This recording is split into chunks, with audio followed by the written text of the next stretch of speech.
All right, so without further ado, here is Mike Grudic. Mike is a PhD candidate here at Caltech. He's actually graduating, so soon he will be Dr. Grudic. Yes, congratulations, Mike.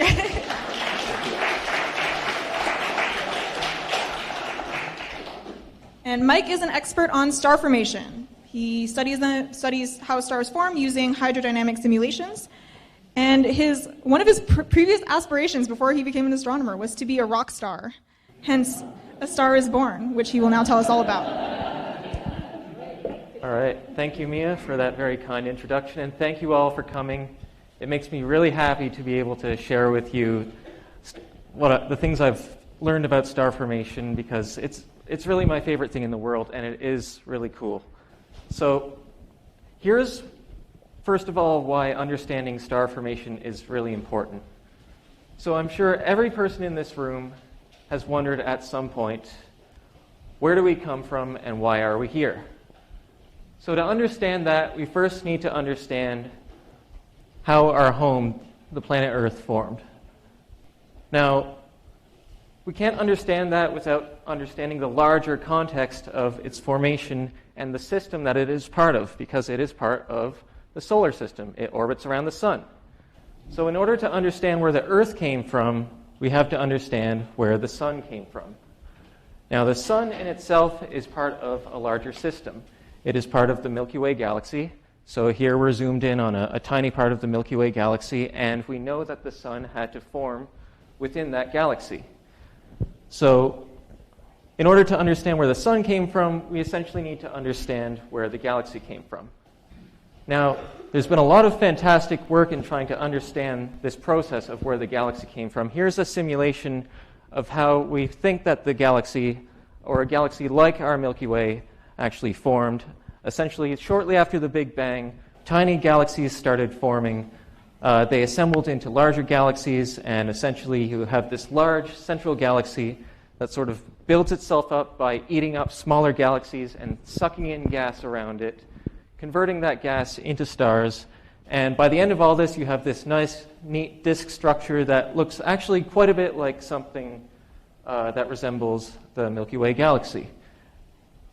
So, okay, we can do a simulation. We put in the physics, and out of it we get something that looks like the galaxy. So at some level we understand this. So we have our galaxy, and essentially wherever stars are forming, and in this picture stars are essentially forming wherever you see these sort of reddish and bluish clusters here.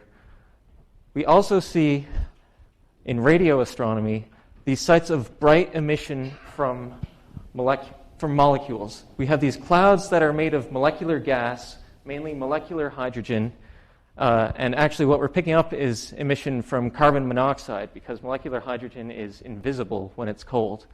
But essentially all star formation is localized within these clouds, and if we zoom in and look at what we think happens in one of these clouds, we kind of have this messy, dusty, turbulent, disordered thing that undergoes this sort of chaotic collapse. And you can see a bunch of stars have started to form here in this simulation. And let's zoom in and look at what we think happens just when one of these stars form. So let's zoom in on, say, one of these little dense clumps and talk about what we think happens there. So, okay, we've got a blob of gas that weighs about as much as, say, the sun. So we expect it to collapse and eventually form a star like our sun. What's first going to happen is that gravity is going to kick in. Gravity pulls everything together. So what's going to happen is it collapses. Now, at first, it's not going to get any hotter as it collapses because it's able to radiate away the energy, the heat that's generated from the collapse. But eventually, it can no longer do that because the radiation can no longer escape. And when the radiation can no longer escape, things start to heat up, and you start to get this warm core that starts to collapse much more slowly.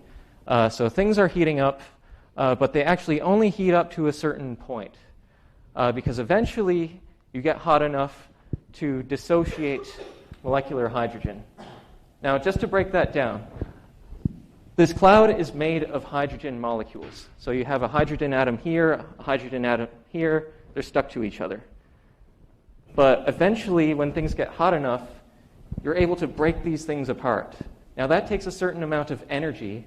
So what ends up happening is that the energy from the collapse goes into breaking up the molecular hydrogen, and this thing just sort of continues to collapse at the same temperature.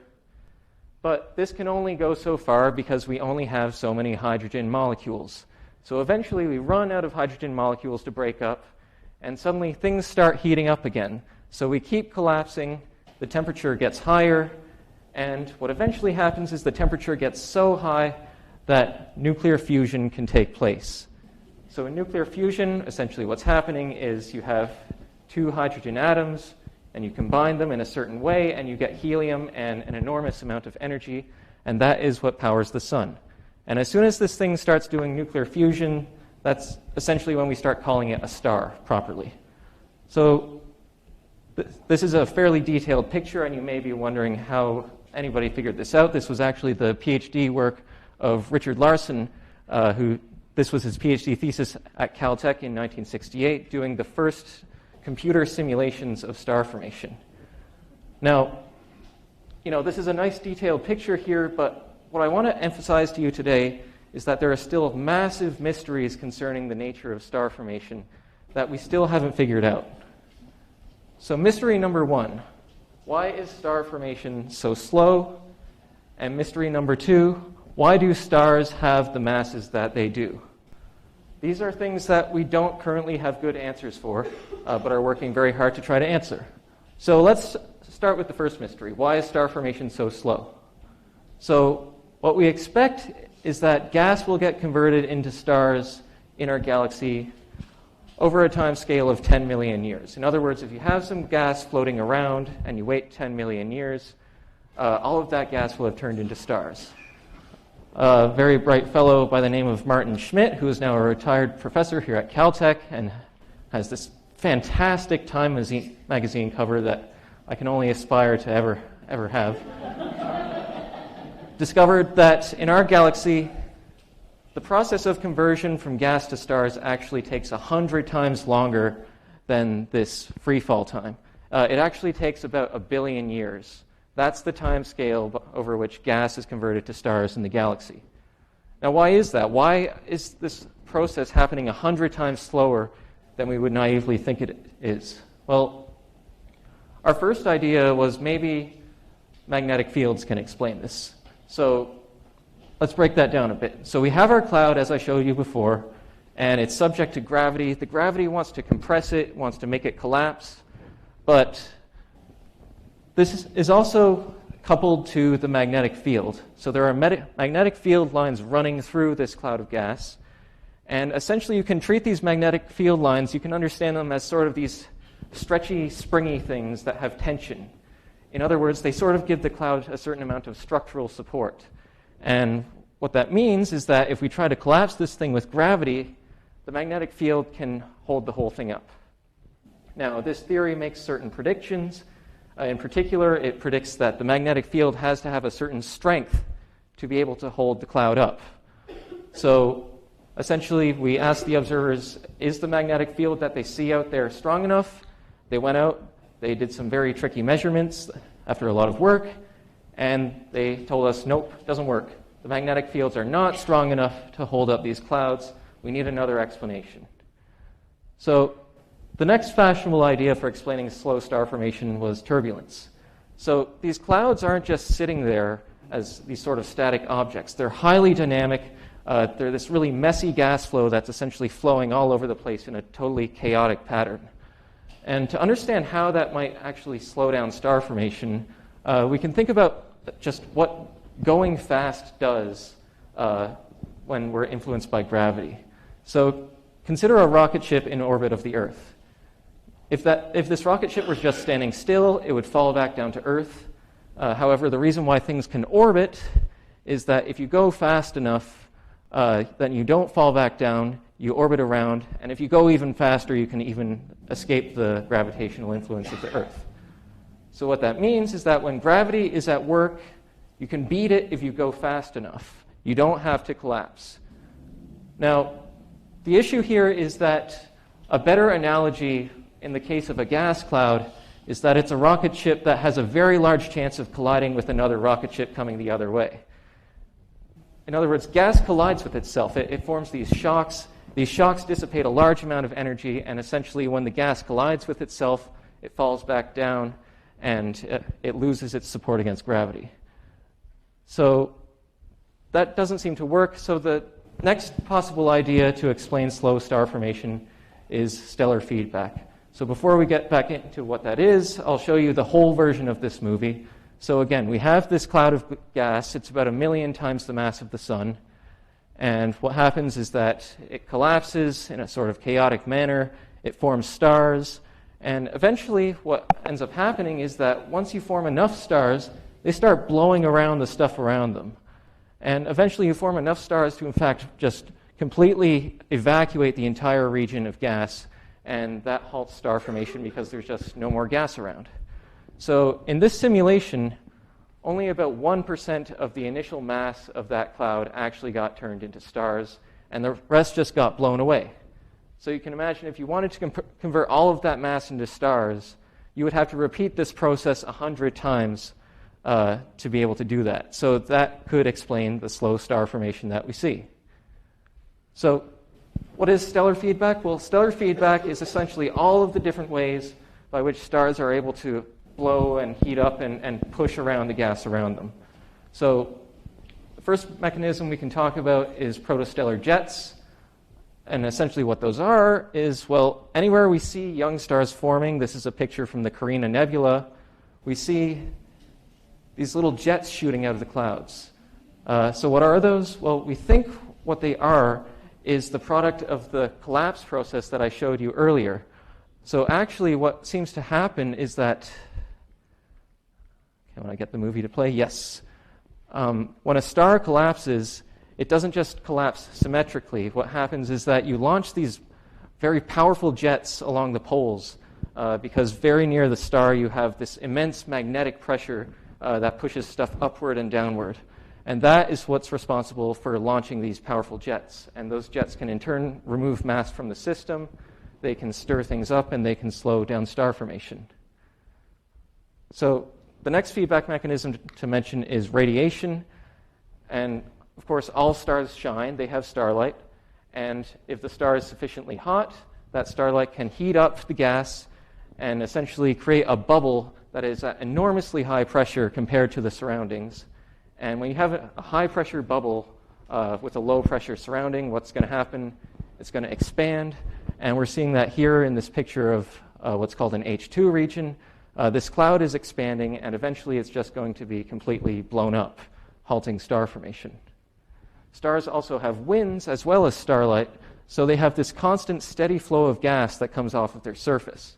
And just like you can propel a ship by filling the sails with wind, you can also propel gas in exactly the same way. The wind hits the gas and it pushes it along.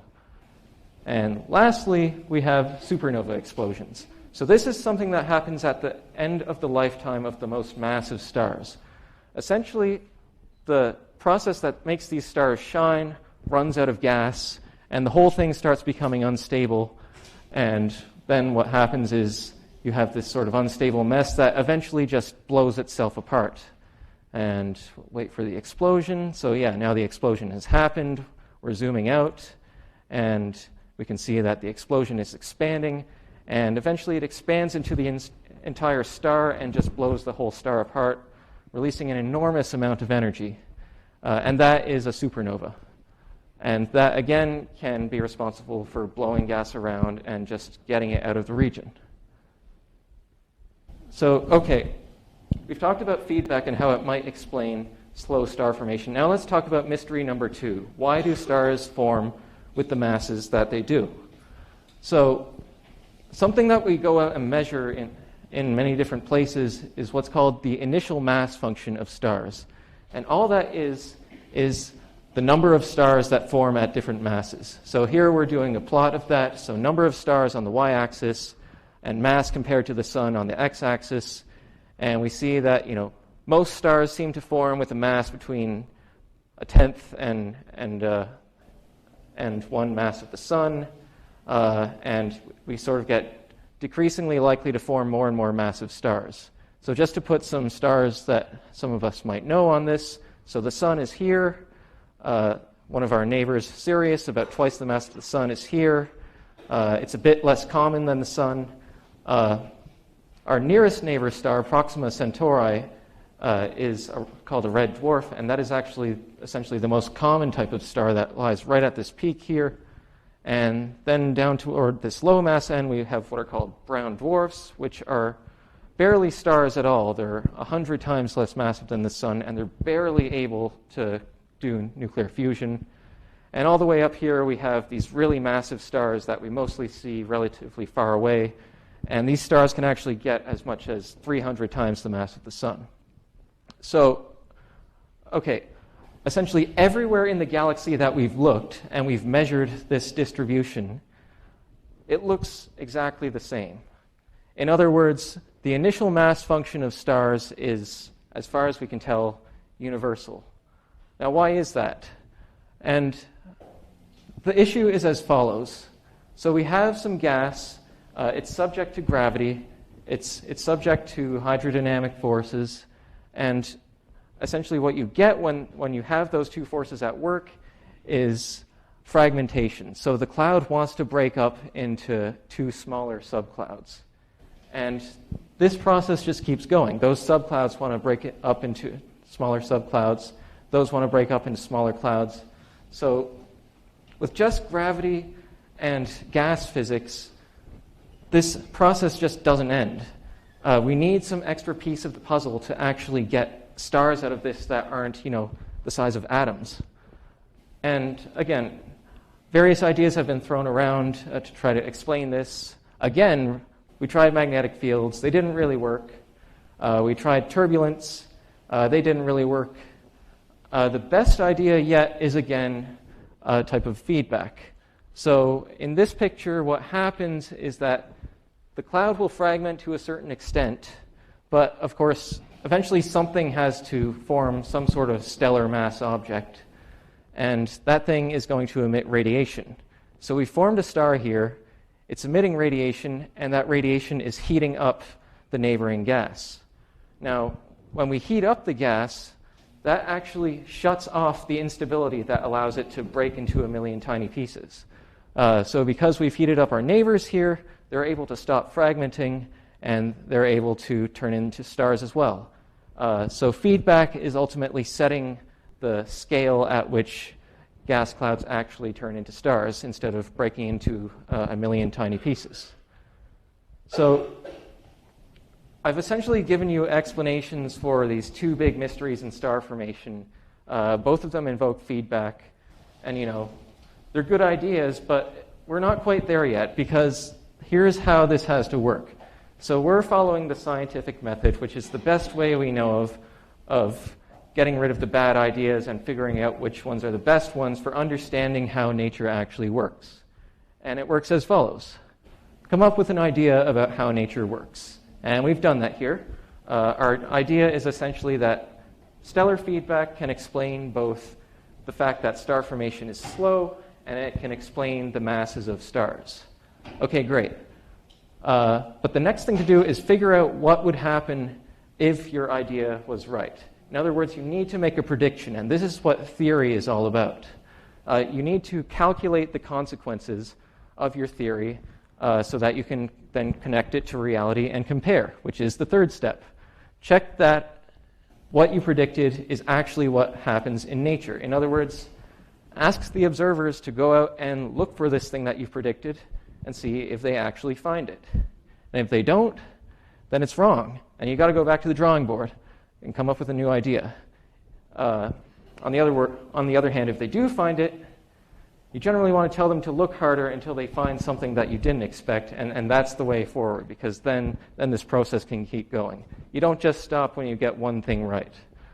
Okay, essentially where the field is at right now is this point. There are these relatively new ideas that can explain these big mysteries, but now we have to actually calculate what would happen assuming these theories. So to do that, we essentially have to simulate one of these star-forming clouds on a supercomputer. And that's going to work as follows. So we start with a gas cloud. In other words, we just assume some initial conditions, And we can look at observations and see what these clouds actually look like, and put in something that looks fairly similar. Now, in order to actually solve this problem on your supercomputer, you're not going to be able to follow every single atom within that cloud. So you've got to break it into a bunch of tiny gas parcels that your supercomputer can then deal with. Maybe 1 million or 1 billion if you're really lucky. Then what happens is you follow the motion of the gas particles according to the physics equations that you've programmed in to your program according to your theory. And eventually what's going to happen in one of these simulations, as I showed you before, is you're going to get stars, and eventually those stars are going to disperse the gas around them. And then, finally, we can compare the result with observations. Now, when it comes to measuring how slow star formation is or what the masses of stars are, that basically comes down to counting stars with telescopes. So you look at a cloud that's out there in the galaxy that you think has some newborn stars, you count the number of stars, you figure out what their masses are, and that gives you some idea of these key data concerning the nature of star formation. Now, this has been done mainly with the Spitzer Infrared Space Telescope. Now, you've probably not heard of Spitzer. It's not as popular as, say, its sort of predecessor, the Hubble Space Telescope, arguably the most famous telescope ever. But Spitzer can actually do something that Hubble can't. Hubble essentially sees mostly the same light that we can see. And what that means is that it cannot see through dust. And being able to see through dust is very important when you're trying to observe star-forming regions because they are very dusty. Spitzer, on the other hand, sees in the infrared. And infrared can actually pass through dust, so you can get essentially an X-ray vision image of these newborn stars. It's not actually X-ray, it's infrared, but you're essentially seeing through this wall of dust. So, okay, great. We've done this with Spitzer. We've counted up the stars, figured out what their masses are in the Milky Way. Now, it's easy to fool yourself if you only test your theory in one environment because, things can vary. And for all you know, you measure it in somewhere else and you find something completely different from what you predicted. So we would like to do this in other galaxies, and unfortunately, if we try to do this with Spitzer, we essentially get an image like this. It's just a blob. We can't tell the stars apart. We just have no hope of doing this. Now, luckily, there's a new telescope that's about to come online, known as the James Webb Space Telescope, which is hopefully launching in 2021, knock on wood. And James Webb has 10 times the resolution of Spitzer. And that is going to open up entire new avenues in observing star formation because it's going to allow us to, for the first time, count individual newborn stars in other galaxies. And that's really what's going to enable us to properly test the theoretical predictions. So, okay, we're winding to a close now. To sort of sum up the stuff I've talked about, we essentially have a broad sketch of the things that have to happen from the beginning of the universe to the formation of a star like our sun. But we have a lot of details that we still need to fill in. There are still these huge mysteries about the nature of star formation that we still don't have satisfactory solutions to. And if we're going to get anywhere on this problem, theorists and observers have to work together to figure out which ideas work and which ones don't. Now, this is a very exciting time for this because for the very first time, simulations are actually going to be able to simulate star formation within an entire molecular cloud, resolving every single star that forms in it. And that's really what you have to do the problem properly, because otherwise, if you just simulate a small part, it can be influenced by other parts, and you just can't really say very much. So simulations are reaching a new level of resolution that will allow us to finally solve this problem properly. And moreover, new telescopes are coming online that will open up new avenues, allowing us to observe star formation in different environments and test various star formation theories. And these things will finally get us very much closer to understanding how a star is born. Thank you.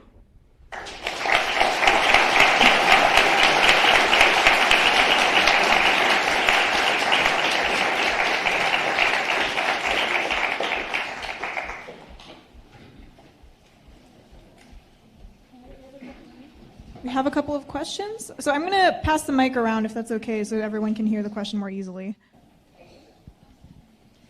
When you were discussing fragmentation and what drives it, you talked about what stopped that process, but what does drive it? So essentially, what drives it is just, let's get back to that slide. Right. So we're talking about this process where this cloud breaks up into tiny subclouds, and what's in these arrows, in other words. And that's essentially just when you let gravity and the dynamics of the gas sort of do their thing. In other words, you have the physics of gravity plus the physics of gas dynamics, and that is just what they do. If you leave them to their own devices, they'll, for example, you can do a simulation of this. It'll just never stop fragmenting. It'll break into tiny pieces. So yeah, it's gravity plus the physics of how gas moves around. All right, next question. So you showed the chart depicting the range and mass of stars from 100th the size of the sun to 300 times. You said, as I understand it, and correct me if I'm wrong, but the radius of stars can be even more widely varied. So like Betelgeuse is like something like 800 times the radius of the sun, and then there are stars that are even bigger than that, as inconceivable as it is. So what accounts, given the fact that the mechanism in stars, nuclear fusion, into hydrogen into helium, and then later into larger elements, is the same, and gravity is the same, what accounts for that wide variation? Because as I understand it, it's not just that there are different places along the sequence of star formation, so there must be other forces accounting for this variability. Yeah, you're absolutely right. Just to restate what he said, so stars don't just have a wide range of masses, they have a wide range of sizes. And even for a given mass, that star over its lifetime can actually have a whole range of sizes. So what actually drives the size variation in stars is essentially stellar evolution. So essentially over their lifetimes, the processes by which they get their energy, turning nuclear fuel into heat, essentially, that changes. The abundance of their fuel changes, or they switch to a whole different fuel, and that's actually what drives these large variations in the size of stars as they evolve, essentially.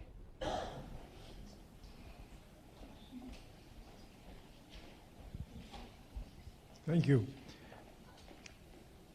It seems to me that once you get the Webb telescope going, and you're now looking at things from an order of magnitude greater than you had before, the first thing that people are going to want to do is go another order of magnitude or several beyond that. How long from the time that your work started on the Webb system till it got developed, and I guess it's about to go up, how many years was that, or decades, or whatever? Yeah, knock on the wood, right? How many decades do we go through before we get to the next one? I actually do not know the answer to that question. Yeah. Well, I worked on it 25 years ago. Okay, there you go. Perhaps you can say a little bit then. I think we have a question. I want to make sure I understood this gentleman's question and your answer. So you're saying that the evolution, the life period of a star is the sole determinant of the size of the star?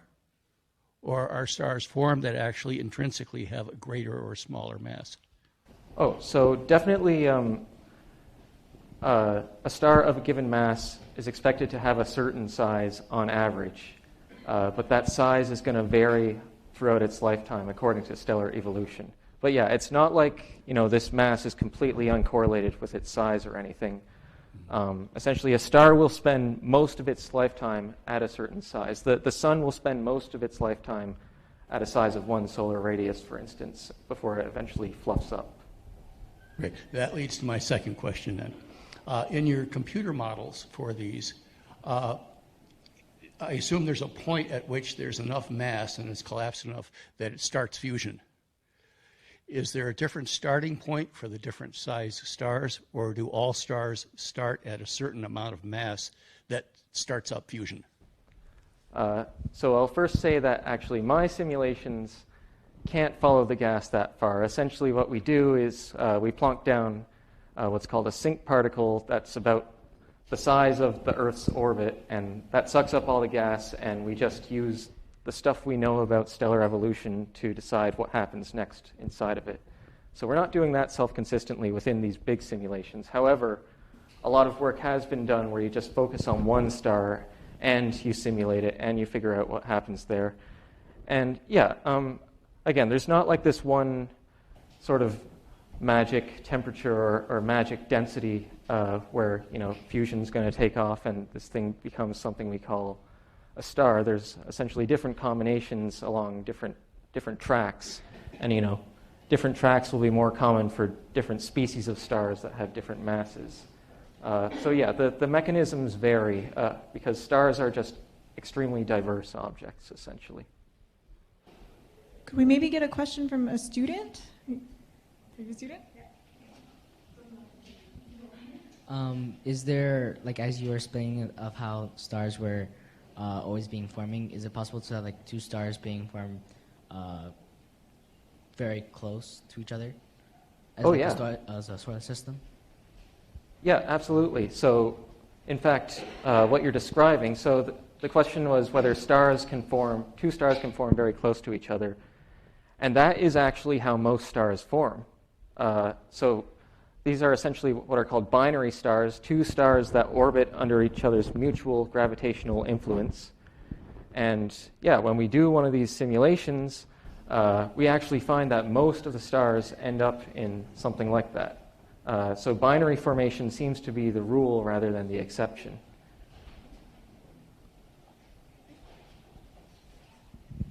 Why do you get rotation from the very beginning? Gravitational force is attractive, right? So, I don't understand. You must have some initial rotation to have. With Coriolis, you can explain eventually why things kind of come together. But what initiates that initial rotation?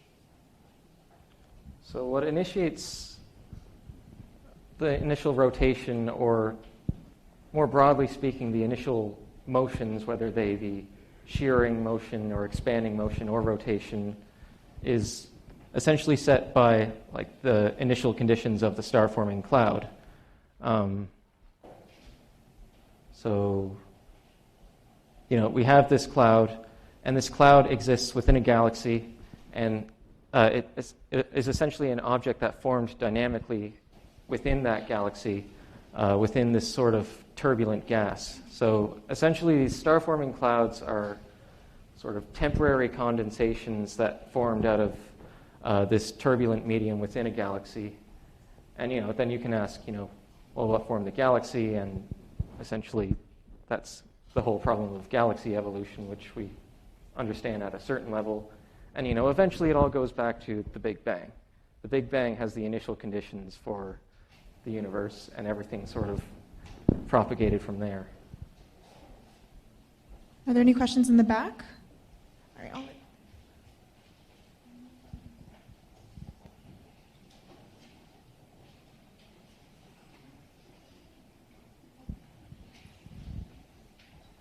What is the maximum number of stars, or do you believe is the maximum number of stars that can live together in a solar system? Maximum number of stars that can live together in a solar system? Can form together to create a solar system. Okay, so yeah, the question is, what is the maximum number of stars that can essentially form together and stay together?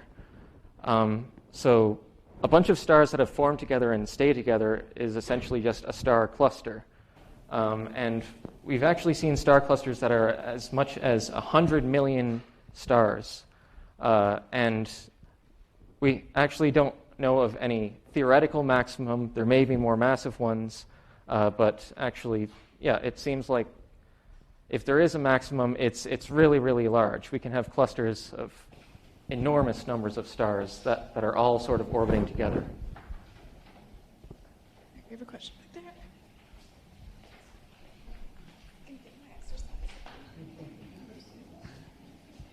Just following up on that question, is the sun also part of a cluster of stars? And what is that?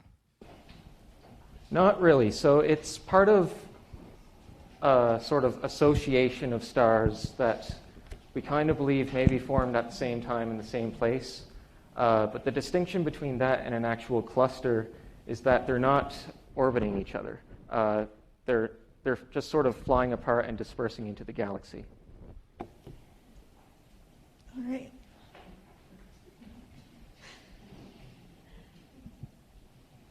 Near the beginning, you were talking about the magnetic field that was going through the cloud. How exactly is that magnetic field formed? Where does it come from?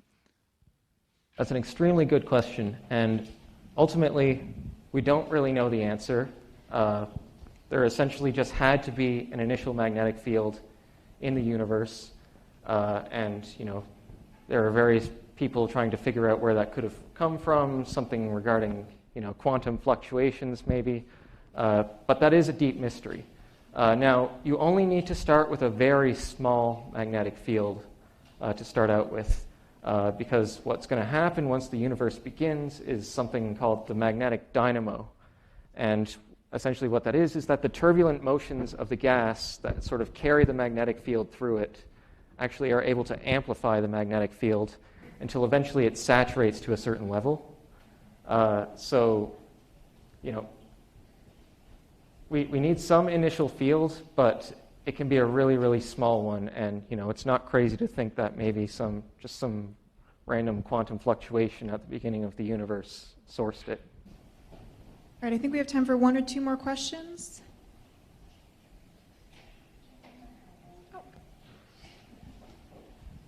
What role does quantum mechanics play into this gravitational pull on the initial start? Do you know? So that is actually one of the biggest problems in physics right now. So the question was, what role does quantum mechanics have in the gravitational effect? In other words, what is the relationship between quantum mechanics and gravity? And we don't know. Essentially, nobody's been able to write down a quantum mechanical theory that has gravity as a part of it and doesn't predict crazy things. So it's a huge open problem in physics that we don't know the answer to. Essentially, it's putting gravity into a quantum mechanical theory or vice versa just introduces these sort of weird infinite terms that sort of tell you that it can't possibly be a workable theory. So that's actually one of the holy grails of physics, is to figure that out. Well, that was basically my question. It was more so about what role dark matter plays, but I guess that falls into quantum. So dark matter may well have a quantum mechanical nature, but at the same time, dark matter is essentially stuff that we know has to be there and has gravity, and that's actually enough to make a lot of predictions. So regarding this picture of galaxy formation that I showed you in this movie here, dark matter is actually absolutely crucial in forming these galaxies. Dark matter is actually the first thing to collapse after the Big Bang into these blobs of self-gravitating matter known as dark matter halos, and then the gas falls in and it becomes dense and it forms stars. So this simulation here has dark matter in it, and it just wouldn't work at all if we didn't include dark matter. We'd get something that looked completely different from our galaxy. So yeah, dark matter is extremely mysterious, but our theory of how the universe works simply does not work without it. And we can simulate it because it's just something that responds only to gravity. All right, so I think on that mysterious note, we're going to end Mike's Q&A session. So let's all thank him again for a great talk. Thank you.